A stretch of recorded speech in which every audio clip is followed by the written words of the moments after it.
प्रत्येकाला असंच वाटतं, फक्त काही गोष्टी कायद्याने करावे लागतात कारण ती संरक्षित आहे. जुन्या काँग्रेसच्या काळामध्ये ASIचं संरक्षण मिळालं आहे. औरंगजेब के जमाने में महिलाओं की इज्जत लूटी जाती थी, वही स्थिति आज महाराष्ट्र में बनी हुई है. तो आप शिवाजी महाराज के विचारधारा से तो चल ही नहीं रहे. संभाजी नगर में जो आज भी औरंगजेब की कब्र है उसे उखाड़ के ये महाराष्ट्र से बाहर कीजिए. नायक छत्रपति शिवाजी महाराज हैं जिन्होंने औरंगजेब को घुटने टेकने के लिए मजबूर किया.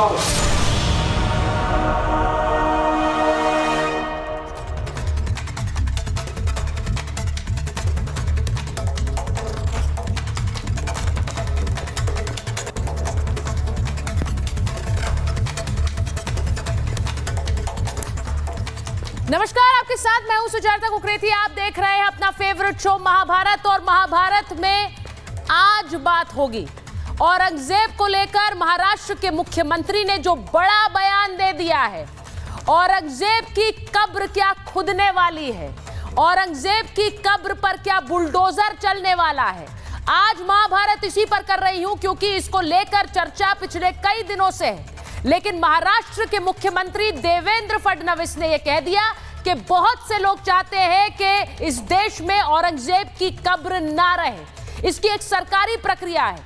आज महाभारत पर इसी पर बात करूंगी कि क्या वाकई सरकार औरंगजेब के कब्र पर बुलडोजर चलाने पर अमल कर रही है. महाभारत में आज ये बड़ा मुद्दा होगा क्योंकि जो बयान आ रहे हैं उन बयानों ने सियासत को गरमा दिया. आपको याद है कि अबू आजमी का एक बयान जो औरंगजेब पर आया, उसके बाद कैसे अबू आजमी के खिलाफ मुखर होकर बयान आने शुरू हुए, सियासतदानों से लेकर आम जनता तक. लेकिन आज बात इसलिए कर रही हूं क्योंकि औरंगजेब को लेकर यूपी के मुख्यमंत्री योगी आदित्यनाथ भी बयान देते हैं और महाराष्ट्र के मुख्यमंत्री देवेंद्र फडणवीस भी बयान देते हैं. तस्वीरें जरा चलाइए, क्योंकि योगी आदित्यनाथ ने कहा कि इस देश में अगर कोई आक्रांता का समर्थन करता है तो वो हिंदुओं के जख्मों को कुरेदता है. इसी के साथ साथ महाराष्ट्र के मुख्यमंत्री देवेंद्र फडणवीस ने कह दिया कि औरंगजेब की कब्र पर बहुत से लोग चाहते हैं ये कब्र अब ना रहे, लेकिन क्योंकि इसे ASI को दे रखा है, क्योंकि इसे संरक्षित कर रखा है, इस पर बुलडोजर चलाने की एक प्रक्रिया अलग होगी. अब उन्होंने ऐसा बयान क्यों दिया? क्या वाकई महाराष्ट्र की सरकार इस पर अमल कर रही है, इसके बारे में सोच रही है? ये औरंगजेब की कब्र है जहां पर बहुत से सियासतदान किस तरह चादर चढ़ाने गए, फूल चढ़ाने गए. आपको याद होगा अकबरुद्दीन ओवैसी की वो तस्वीर जिसमें वो औरंगजेब की कब्र पर गए थे और बहुत हंगामा हुआ था. आज इस देश में बात इस पर हो रही है कि क्या एक आक्रांता की कब्र पर इस तरह से चादर चढ़ाना और फूल चढ़ाकर क्या उन जख्मों को कुरेदा नहीं जा रहा है? क्या महाराष्ट्र के मुख्यमंत्री का बयान अपने आप में एक बड़े मुद्दे को खोल रहा है? आज इस पर महाभारत करूंगी क्योंकि कुछ जानकारियां सामने आई हैं और RTI में खुलासा हुआ है कि इस देश में औरंगजेब की कब्र को संरक्षित करने के लिए कितना खर्चा हो रहा है.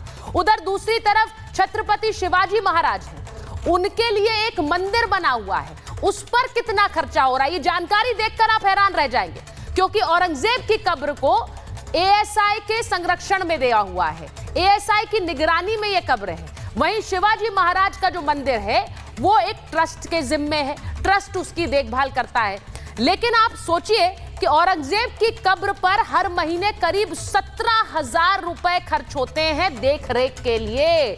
वहीं शिवाजी महाराज, अब इसको सुनिए जरा, शिवाजी महाराज का जो मंदिर है उसके लिए, उसके देख रेख के लिए हर महीने सिर्फ 250 रुपए दिए जा रहे हैं. अब शिवाजी महाराज की बात क्यों हो रही है?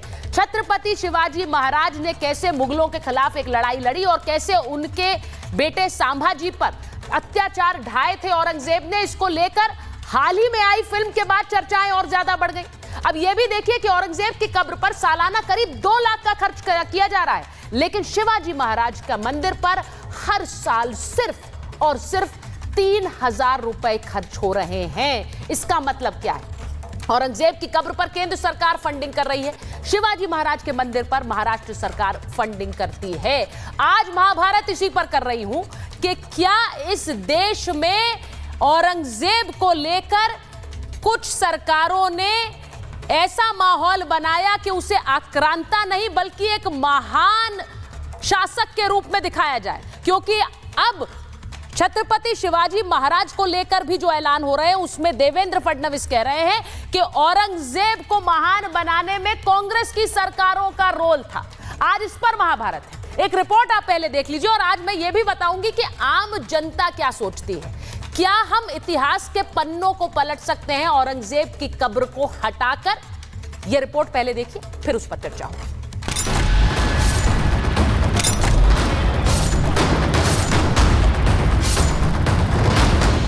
देश में औरंगजेब को लेकर उठा बवाल कम होने का नाम नहीं ले रहा। औरंगजेब से प्रेम की बात अब उसकी कब्र तक जा पहुंची है। हर जगह से एक ही मांग उठ रही है, आखिर आक्रांत औरंगजेब की कब्र पर बुलडोजर कब चलेगा?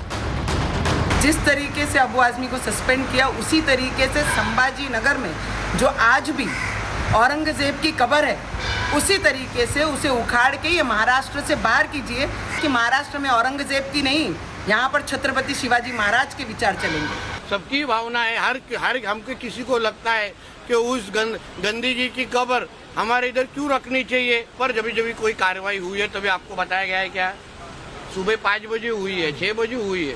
तो इसी तरीके से एक बार सुबह सुप्रभात या तो गुड मॉर्निंग हो जाएगी। इस सब के बीच पहले यूपी के मुख्यमंत्री योगी आदित्यनाथ और अब महाराष्ट्र के मुख्यमंत्री देवेंद्र फडणवीस ने औरंगजेब की कब्र को लेकर बड़ा बयान दे दिया है।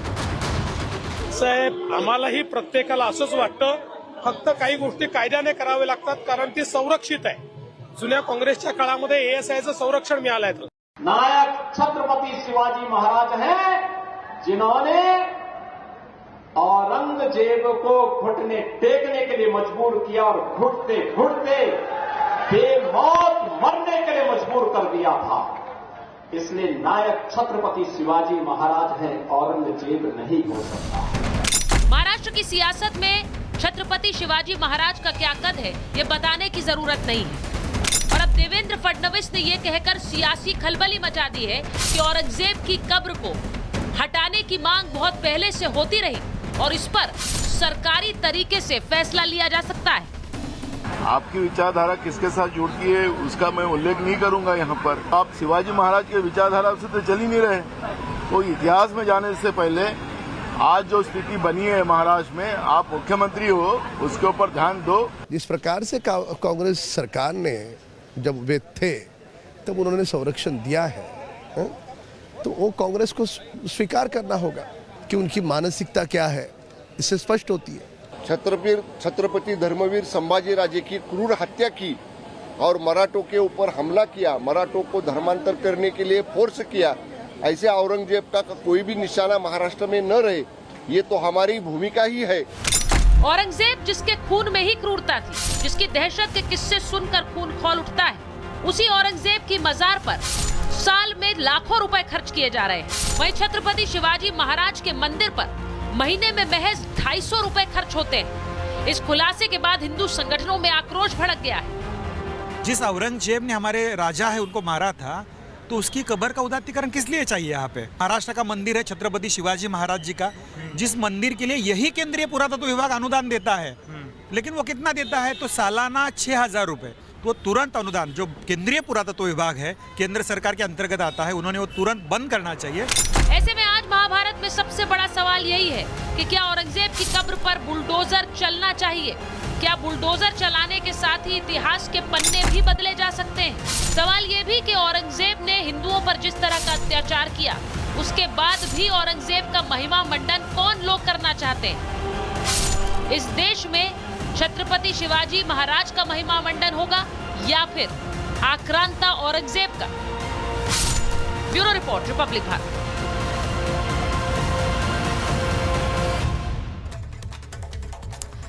मेरे साथ महाभारत में बीजेपी के राष्ट्रीय प्रवक्ता गुरु प्रकाश पासवान जी जुड़ रहे हैं। हमारे साथ हिंदू धर्म गुरु आचार्य विक्रमादित्य हैं। ओम जी उपाध्याय इतिहासकार हैं, जुड़ रहे हैं महाभारत में हमारे साथ।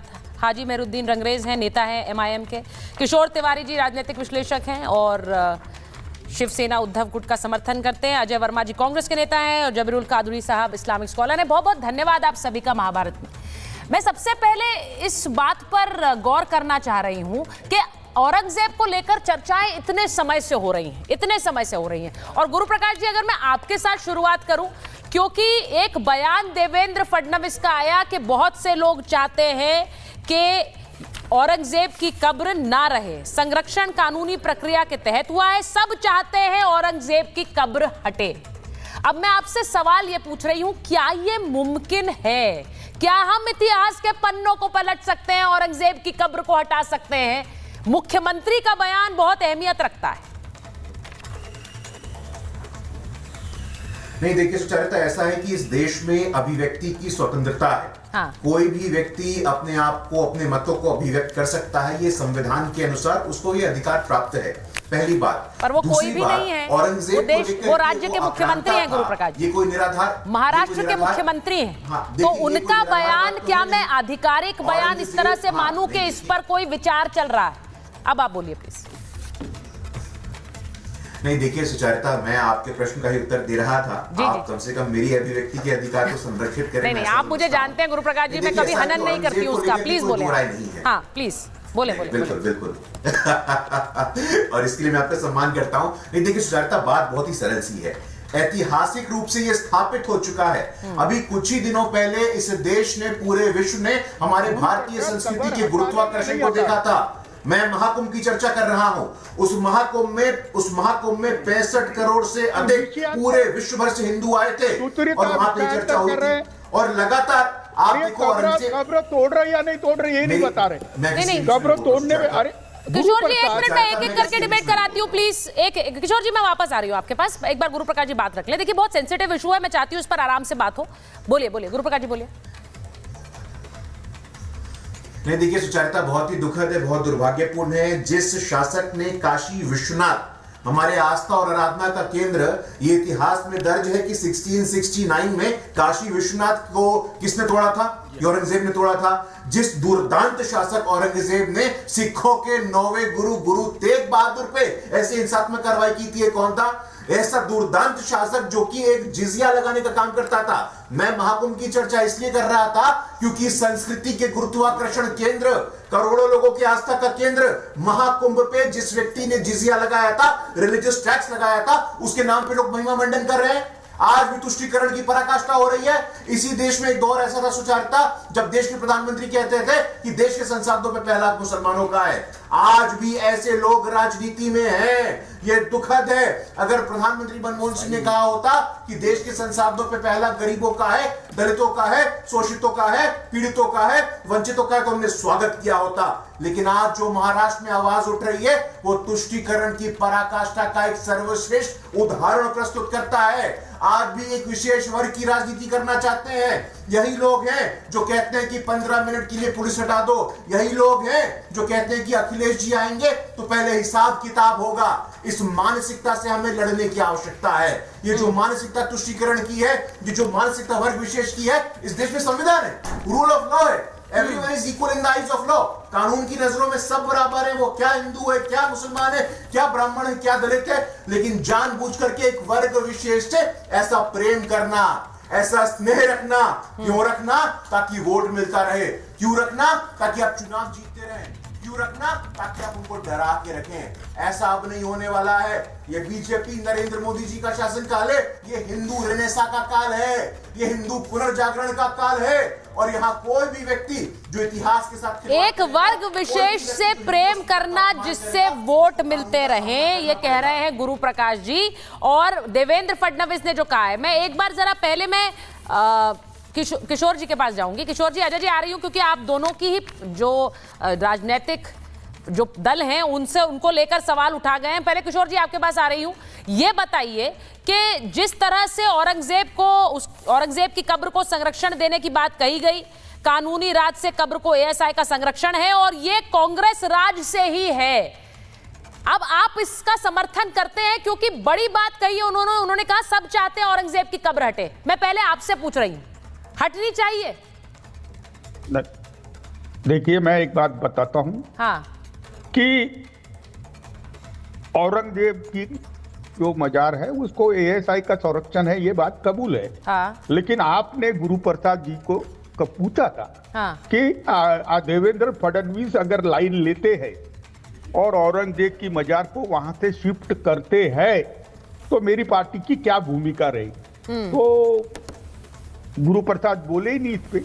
गुरु प्रसाद ने दुनिया भरे की दूसरी बातें की। देखो वो कुरुकर्मा थे, उन्होंने हमारे आराध्य संभाजी महाराज, अरे भाई आप बीच में आप बोल रहे, बताइए देवेंद्र फडणवीस अगर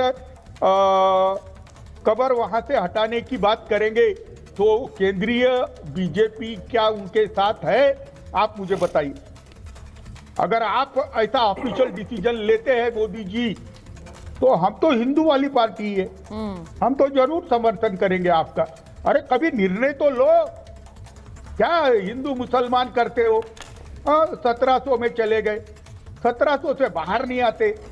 अरे भाई आपको तो छावा देखने के बाद मालूम पड़ा कि संभाजी महाराज पर कितने अत्याचार हुए, और संभाजी महाराज पे अत्याचार इसलिए हुए क्योंकि उन्होंने इस्लाम कबूल नहीं किया।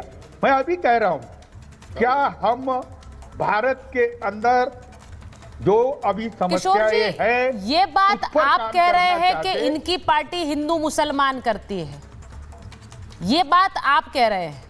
मतलब मैं ये कहूं कि शिवसेना जो एक समय में शिवसेना थी, मैं उस विभाजन से पहले की बात कर रही हूं, अगर वो कोई कहे कि हिंदू मुसलमान कर रही है, आप ये उसका प्रतिनिधित्व करते हुए कह रहे हैं, तो कोई दूसरा सामने वाला क्या सोचेगा जरा मुझे बताइए। और वो तो आप हिंदू मुसलमान कर रहे हैं, आप तो हिंदू वर्सेस हिंदू भी कर रहे हैं। आपके नेता बोल रहे हैं जहां पर जय श्री राम बोले वहां पर जय शिवाजी बोलने को कहो, तो ये भी एक डिवीजन है सर।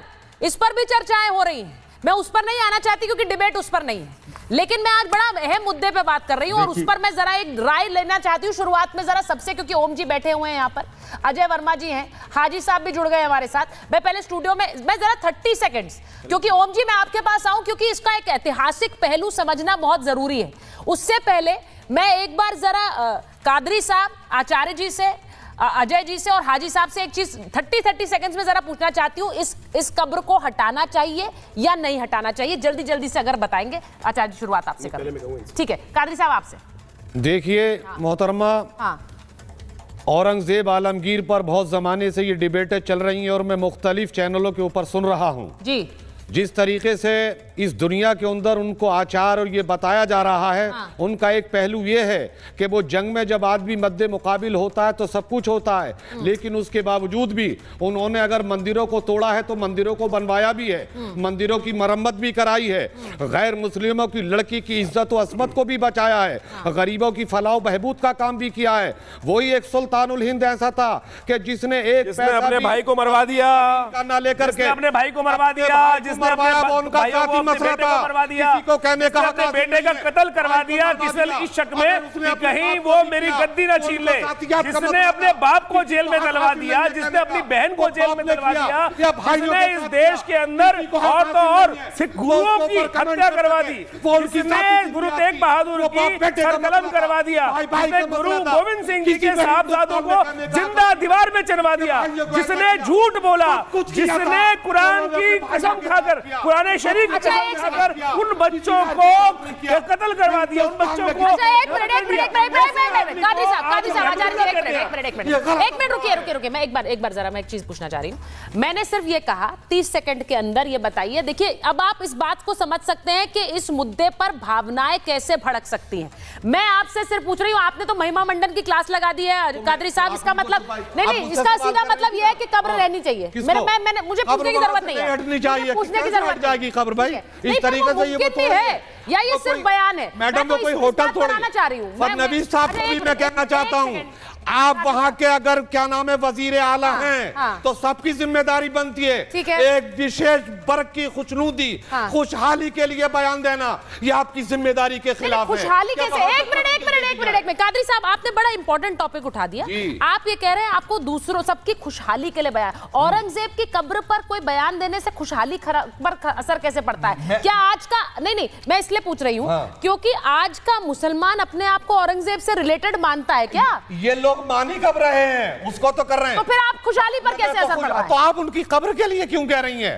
मैं नहीं कह रही भाई, वो तो देवेंद्र फडणवीस ने कहा। फडणवीस साहब से मैं यही कह रहा हूं कि वो कब्र का नाम ना लेकर के इस तरीके से क्यों हटा रहे हैं? मुसलमान होने में शक नहीं था, वो मुसलमान थे और हिंदुस्तान के शहंशाह बड़े दूर तक रहे और इतना अमीनदार सियासत था कि सरकारी खजाने से कभी महिमा मंडन क्लास नहीं है कादरी साहब, नहीं नहीं नहीं एक मिनट नहीं कादरी साहब यही दिक्कत है कि आप औरंगजेब को इस तरह से पेश कर देते हैं। हम नहीं कर रहे हैं। क्या नहीं आप कर रहे हैं सर, आपने शायद सुना नहीं है। इस कार्यक्रम को जाकर फिर से देखिएगा और देखिएगा। मैं सिर्फ एक गुजारिश कर रही हूँ कि इस कार्यक्रम को फिर से देखिएगा घर जाकर और देखिएगा कि आप जिस तरह की दलील रख रहे हैं उससे ऐसा लग रहा है कि औरंगजेब बहुत ही प्रेम पसंद शासक था, वो बहुत अमन पसंद था, वो सबके साथ एक बराबरी का रसूख रखता था। ऐसा नहीं है और इसके बहुत से उदाहरण है। मैं एक बार जरा आचार्य जी आपसे पूछ रही हूँ। मौलाना साहब बहुत बोल चुके। मैं कहूंगा ये कब्र हटनी चाहिए। देखिए मैं कहूंगा इस्लाम के हक से बात करने कि इस्लाम के अंदर हदीस जो है वो इनका एक डिसीजन फैक्टर होता है। ठीक है। पूरे यूए के अंदर कोई कब्र नहीं बनती। इस्लाम के अंदर हदीस संख्या नंबर 969 वो कहती है कि किसी भी मूर्ति को मत छोड़ना, मिटा देना, किसी भी ऊंची कब्र को मत छोड़ना, उसको बराबर कर देना। यानी कब्र रखना कॉन्सेप्ट इस्लाम की हदीस के अनुसार से है। मौलाना साहब पता नहीं मानेंगे नहीं माने। हदीस संख्या 832 भी इसी संबंध में। हदीस संख्या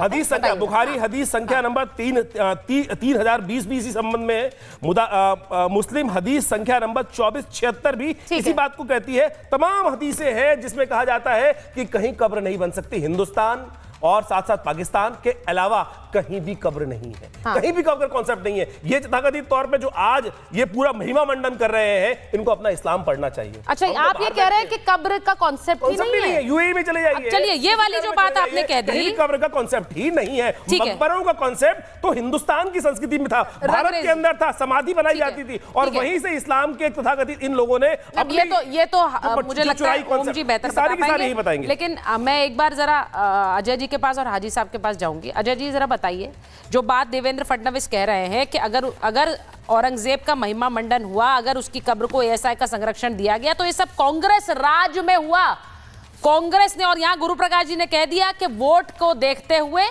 ये इस तरह का महिमा मंडन, इस तरह के वर्ग विशेष को ध्यान में रखते हुए किया गया। अजय जी। सुचरिता जी देखिए, मैं आपको ये बताना चाहता हूँ 300 साल से 400 साल के बीच में एक औरंगजेब का जिन कब्र में आराम से सो रहा था और उसे भाजपा आईटी सेल और भाजपा के नेता इमिटेशन पत्र लेके पहुंच गए कि उठो मेरे भाई और हमारा चेहरा खराब हो रहा है, हमारी पॉलिटिक्स खत्म हो रही है, हिंदू मुस्लिम एजेंडा नहीं चल रहा है। उसे जिन्नात को उठा लाए हैं ये, और जिन्नात को उठा के लाके चूंकि ट्रंप ने इतना तेज तमाचा हिंदुस्तान पर इतनी भारी भरकम टैरिफ लगा दिया, ट्रंप ने हथकड़ी डाल के पैरों में और भारत के लोगों को लाया गया तो फिर हिंदुस्तान को बेइज्जत करा। और ट्रंप ने पता नहीं, एक रक्षा मंत्री है वहां की, महाराष्ट्र की रक्षा मंत्री है, केंद्र की रक्षा खड़ से, उनकी बेटी को छेड़ा गया महाराष्ट्र में कुछ मंत्री के गुंडों के द्वारा, और केंद्रीय मंत्री भारत सरकार खुद थाने गई, उन्होंने अपनी बेटी की रिपोर्ट दर्ज कराई और कहा कि महाराष्ट्र में गुंडों का, बदमाशों का शासन है, मेरी बेटी भी सुरक्षित नहीं है। और एक वहां पर उसकी हत्या होगी चुने हुए पदाधिकारी की, जो इलेक्शन में जीता गया था, वहां हमारे यहाँ सरपंच बोलते हैं, एक मंत्री ने वहां इस्तीफा दे दिया। तो महाराष्ट्र में इन चीज़ों पर, लॉ एंड ऑर्डर पर, महिला सुरक्षा पर, पहलवान इन बेटियों पर चर्चा ना हो, इसलिए औरंगजेब के जिन्नात को ले आए हैं और इसे अपना poster boy Bharatiya Janata party के नेता प्रवक्ता इनके देशलाई गैंग उन्होंने बना रखा है। इनका कोई लेना देना नहीं है। हटाए ना हटाए, नोटबंदी जब करी थी तो किसी से पूछा था, हटाए ना हटाए, जीएसटी का मतलब आपको कोई फर्क नहीं पड़ता, कांग्रेस को कोई फर्क नहीं पड़ता वो रहे या ना रहे कब। नहीं हटा, नहीं ये बोल दीजिए आप, बोलेंगे तो स्टैंड मजबूत होगा भाई आपका। ये पॉलिटिकल एजेंडा है, मतलब कांग्रेस को कोई फर्क नहीं पड़ रहा, हट भी जाए तो ठीक है। क्या आप ये कह रहे हैं हट भी जाए तो ठीक है? नहीं, है उसके जिन्नात को लेके आए हैं, राजनीति बिंडेटा ना चलाएं। और क्यों मारा औरंगजेब कर रखा है, मुद्दों की बात करें। कैसे उस बेटी को न्याय मिलेगा, कैसे महाराष्ट्र में लॉ एंड ऑर्डर चर्चा करेंगे।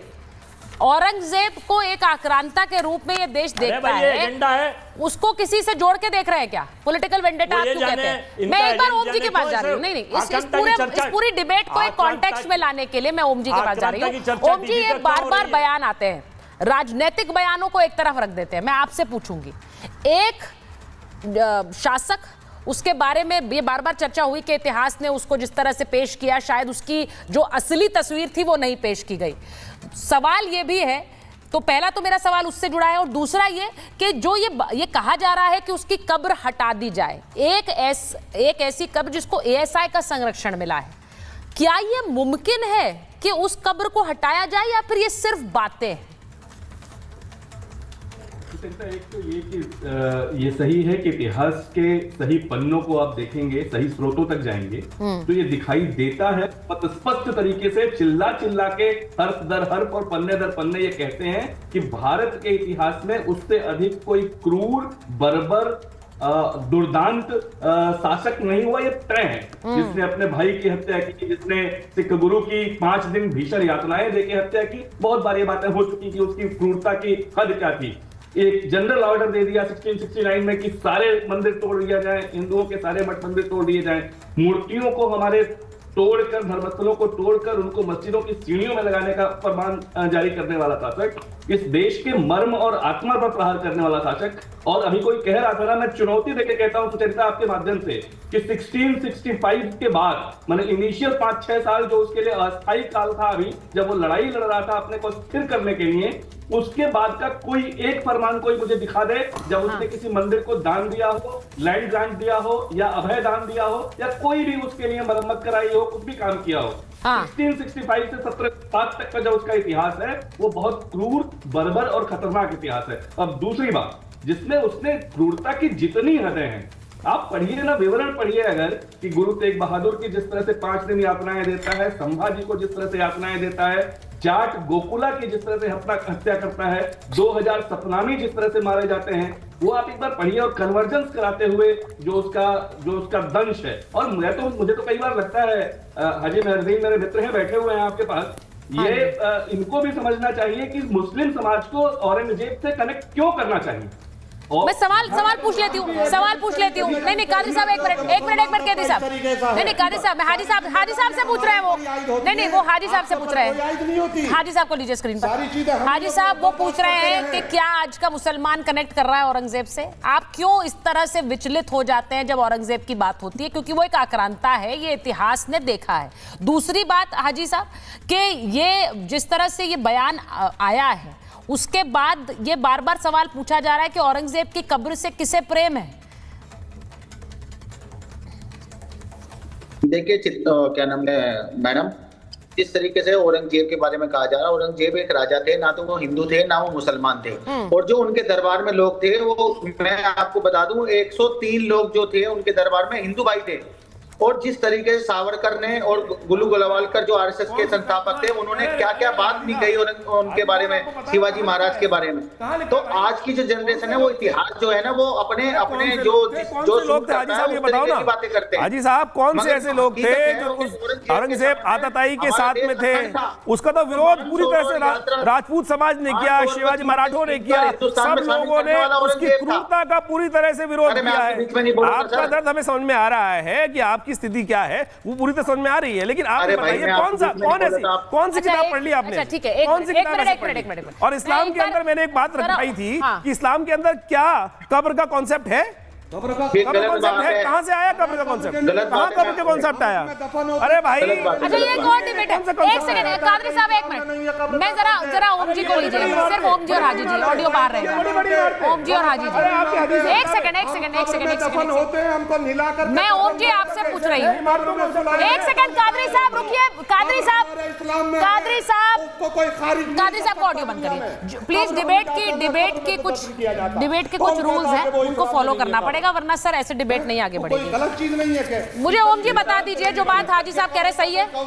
सही है? अरे हमको कोई जलाया थोड़ी जाता। मेरे दोस्त रंगरेज जी बहुत खूबसूरती से कोई भी रंग दे देते हैं, कोई भी रंग दे देते हैं। इनके नाम की भी खासियत है कि मैं कई बार इनसे कहता हूं कि आप रंग देने में माहिर हैं। उसको एकदम ऐसा नहीं है जो वो कह रहे हैं। वो हिंदू में नहीं था, मुसलमान में नहीं था, वो एक कट्टर सुन्नी मुसलमान था जिसने इस देश की आत्मा पर बहुत गहरे जख्म दिए, बहुत गहरे प्रहार किए। वो कट्टर सुन्नी मुसलमान था। और वो कहता है, अरे आप पढ़िए ना हाजी साहब, मेहरदीन जी आप एक बार पढ़िए कि अपने सगे बड़े भाई को जब वो हत्या करता है तो उसके फरमान में क्या है या क्या कहता है उसपे। वो कहता है कि ये काफिर हो गया है, ये विधर्मियों से मिल गया है। कारण केवल इतना ही था कि उस समय मजमुल बहरीन और सिर्रे अकबरी पे काम कर रहा था। वो मतलब उपनिषदों को पसंद कर रहा था, हिंदू धर्मस्थलों को पसंद कर रहा था। जाके केशव राय मंदिर को उसने रेलिंग दान दे दिया था। तो हिंदू धर्म से उसकी जो निकटता बन रही थी इस धाराशिकों की, केवल यही आरोप लगाते हुए उसको मार देता है। और आप कह रहे हैं कोई हिंदू या मुसलमान नहीं था, बेकार की बातें मत कीजिए रंगरेज साहब, एकदम कट्टर। और मैं फिर कह रहा हूं, बड़ी जिम्मेदारी से कह रहा हूं, देखिए ये ताकि मुस्तैद खां का लिखा हुआ उसका अनुवाद है जगन्नाथ सरकार का चीज पूछना चाह रही हूँ। नहीं ओम जी मैं एक चीज पूछ रही हूँ और मेरा डिबेट का जो मुद्दा है बड़ा क्लियर है ओम जी। मैं सिर्फ ये जानना चाह रही हूँ कि क्या इस तरह का कोई कदम उठाया जा सकता है कि हम जो बात कह रहे हैं, औरंगजेब पर बहुत सारा सियासी शोर है और हम ये जानते हैं कि औरंगजेब किस तरह का आक्रांता था, लेकिन क्या उसकी कब्र को हटाया जा सकता है? Is what my question is. क्या उसके मकबरे को हटाया जा सकता है आज के समय में? ओम जी ये बता दीजिए जरा। हाँ आ रही हूँ, हाजी साहब आ रही हूँ उसके बाद। प्रोटेक्टेड मॉन्यूमेंट, ये एएसआई प्रोटेक्टेड मॉन्यूमेंट है जी। कुछ अगर ये जन भावनाओं की बात है, उनके पास लगातार इस तरह के प्रत्यावेदन पहुंच रहे हैं, तो उनकी कमेटीज, हम लोग की कार्यप्रणाली इसी तरह की होती है, हमारी कमेटीज में इस तरह के निर्णय लिए जा सकते हैं, उसमें कोई समस्या नहीं है। एक प्रक्रिया है, उस प्रक्रिया का पालन करते हुए एक तो उसकी ग्रांट एकदम न्यून की जा सकती है, बहुत ज्यादा ग्रांट है, उसकी ग्रांट को बहुत कम किया जा सकता है, उसके जो व्यय है वो बहुत कम किया जा सकता है, और हटाने का निर्णय भी अगर कमेटीज लेती हैं उसकी जो स्थापित प्रक्रिया है उसके तरीके से, तो उसमें कोई संशय, कोई बहुत बड़ी बात नहीं है।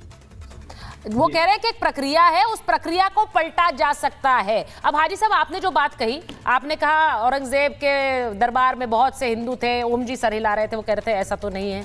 अब मैं उनसे पूछूं, आपसे पूछ रही हूं, आपने कहा कि ओम जी ने एक सीधा सवाल पूछा, बहुत से मंदिरों को ग्रांट दी, बहुत से मंदिर बनवाए, बहुत जगह पैसे दिए, उन्होंने कहा कौन से ऐसे हैं जरा बता दीजिए, एक का नाम बता दीजिए। हाजी साहब देखिए मैडम जी, इनको शायद ये जो हमारे भाई इतिहासकार हैं बीजेपी के ही हैं, तो इसलिए ये तो उसी पैटर्न पे बात करेंगे, नहीं तो औरंगजेब ने बहुत सारे मंदिर भी बनवाए हैं, बहुत सारी मस्जिदें भी बनवाई हैं, बहुत सारे। कोई अगर औरंगजेब के खिलाफ करे तो वो बीजेपी का नेशनल चैनल पे बैठे हैं। देखिए मगर जो राजा, सुनिए अच्छा ओम जी बीजेपी का प्रतिनिधित्व करने के यहाँ पे है। अरे ओम जी आपसे तो उम्मीद नहीं थी ऐसी। गलत बोले, ये भी बीजेपी के हैं। कब देख लिया आज तक आपने? कभी नेता के साथ देख लिया? कब देखा भाई? बेकार की बात है आपकी, आप बोलने नहीं दे रहे, गलत बात है। बोलिए आज जल्दी से बोलिए। तो मैं क्यों बोलने दूंगा? नहीं आप गलत बात कह रहा हूँ कि आप इतनी मुगलों से नफरत करते हैं, तो मुगलों ने तो ताजमहल भी बनाया, वहां पे टिकट लेना बंद कर दीजिए, कुतुब मीनार बनाई, उसका जो टिकट लगता है वो लेना बंद कर दीजिए। आपको जो अंग्रेजों से मोहब्बत है और मुगलों से नफरत है, अंग्रेजों ने हमारे देश सोने की सारा सोना और हमारा सब कुछ लूट के ले गए, उनके बारे में तो आप एक शब्द नहीं बोलते। आप बोलते क्यों नहीं? और सुनिए, अच्छा एक मिनट मैं एक बड़ी खबर बता रही हूँ, देखिए हाजी साहब इतिहास को लेकर अगर हम थोड़ा सा भी ज्ञान गलत देंगे तो वो तुरंत पकड़ा जाएगा, क्योंकि यहाँ बहुत से जानकार लोग बैठे हुए हैं और खासकर ओम जी जो कि वो इतिहासकार ही हैं, तो कोई ज्ञान गलत मत दीजिए, फिर आप ही फंस जाएंगे। मैं सिर्फ ये बोलना चाह रही हूँ कि महाराष्ट्र की फडणवीस सरकार ने जो बड़ा फैसला लिया है, एक बार जरा उसकी जानकारी दूं, उसके गुरुप्रसाद। आगरा में बनेगा शिवाजी महाराज का स्मारक। शिवाजी महाराज को आगरा में कैद किया गया था, यानी जहां कैद किया था वहां अब स्मारक बनेगा। यह फैसला लिया है महाराष्ट्र की सरकार ने। जाहिर है इसको लेकर यूपी की सरकार से भी बातचीत हुई होगी। योगी आदित्यनाथ भी शिवाजी को लेकर, छत्रपति शिवाजी महाराज को लेकर और औरंगजेब के आतंक को लेकर बयान दे चुके हैं हाल फिलहाल में। ऐसे में आगरा में छत्रपति शिवाजी महाराज के स्मारक को लेकर बड़ा फैसला महाराष्ट्र की सरकार ने लिया है। अब मैं एक चीज पूछना चाह रही हूं गुरुप्रकाश जी, जो आरटीआई से खुलासे हुए हैं जिसमें यह कहा जा रहा है कि तकरीबन 6 लाख रुपए तो औरंगजेब की मजार पर खर्च हो रहे हैं, लेकिन शिवाजी के मंदिर के लिए सिर्फ 250 रुपए प्रति माह हो रहे हैं। इसके लिए जिम्मेदार कौन है? राज्य में तो बीजेपी की सरकारें रही, शिवसेना के साथ सरकारें रही। कहने को शिवसेना एक हिंदूवादी पार्टी अपने आप को कहती है, किशोर तिवारी जी यहाँ हैं, और यहाँ पर बीजेपी की भी सरकारें रही। आप लोगों ने नहीं सोचा कभी कि मंदिर का ग्रांट बढ़ाया जाए, उसके रखरखाव पर ज्यादा खर्चा करें? ये सब क्यों नहीं सोचा? आज ये राजनीतिक मुद्दा है गुरुप्रकाश जी। नहीं देखिए सुचारिता, मैं आपका आभारी हूँ कि आपने इस प्रश्न के प्रति अपने लोगों की भी जागरूकता बढ़ाई। मैं आपके प्रश्न पे आता हूँ, मैं एक बार जवाब देना चाहता हूँ। अभी कांग्रेस के जो हमारे साथी बैठे हैं वो कह रहे थे कि बीजेपी लेकर के आ जाती है। मैं उनसे पूछना चाहता हूँ, अबू आजमी बीजेपी के मेंबर हैं क्या? भाई अभी ये मुद्दा हम इसलिए डिस्कस कर रहे हैं, ये चर्चा आपके महाभारत का विषय इसलिए बना हुआ है क्योंकि अभी 3 दिन पहले अबू आजमी ने कहा था, ना तो अबू आजमी कहते ना यह चर्चा होती। तो पॉइंट नंबर 1, हर बात पे यह कह देना कि बीजेपी जिन्ना को ले आई, बीजेपी औरंगजेब को ले आई, मुझे लगता है कि आपको अपने गिरबान में झांक करके देखने की आवश्यकता है। दूसरी बात, बहुत अच्छा का सुचरिता आपने सवाल पूछा है। देखिए, मैंने अपने प्रारंभिक प्रबोधन में कहा था कि हिंदू पुनर्जागरण, ये हिंदू रेनेसा का समय है। हिंदू रेनेसा क्यों कहा मैंने? जब भव्य राम मंदिर का निर्माण होता है 500 वर्षों के बाद अयोध्या में रामलला की जन्मभूमि पे एक भव्य राम मंदिर का निर्माण होता है। तो निश्चित रूप से अगर आप कह रही हैं कि भाई शिवाजी के मंदिर पे ये खर्चा नहीं हो रहा है, शिवाजी के मंदिर पे रखरखाव पे और खर्चा होने चाहिए, निश्चित रूप से हम करेंगे, हमारा काम है, हमारा दायित्व है। लेकिन ये बात करेंगे गुरु प्रकाश जी, जिसमें बार-बार गुरु प्रकाश जी, आज आरटीआई से खुलासा हो गया, हमें हिंदू नहीं आज आरटीआई से खुलासा हो गया तो आप कह रहे हैं करेंगे। सरकारें आपकी रही सर महाराष्ट्र में, उस दौरान आपको करना चाहिए था। आप आज छत्रपति शिवाजी महाराज के बारे में बड़ा बयान देते हैं, लेकिन जब सरकार रही तब आप इस खर्चे को नहीं बढ़ा सकते थे। ये तो मैं आपसे पूछूंगी ना सर। सुचरिता मैं ऐड कर देखिए, बिल्कुल आपको पूरा अधिकार है पूछने का, आपको पूरा अधिकार है मुझे कटघरे में खड़ा करने का, लेकिन मुझे भी ये बताने का पूरा अधिकार है कि औरंगाबाद का नाम बदल करके छत्रपति संभाजी नगर कब रखा गया। हम आपसे पूछते पलट करके, ये तो हमने किया ना।